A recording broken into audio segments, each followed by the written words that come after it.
How to fix NBA 2K23 crashing, freezing, or is not launching on Windows. 1. Check if your system meets the requirements. Upgrade your hardware if needed.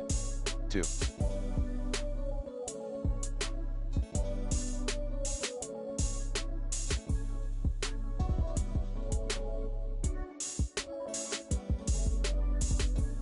Run the game, NBA 2K23.exe.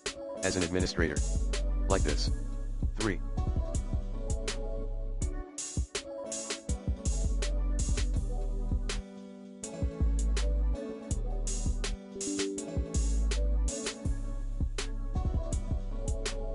Disable Discord overlay. 4.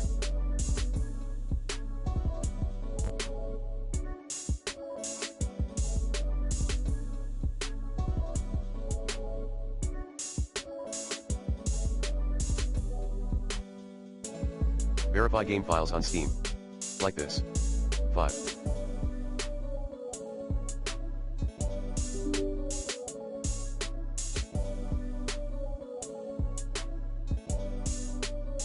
Play the game in its windowed mode. Path, features video settings, window type.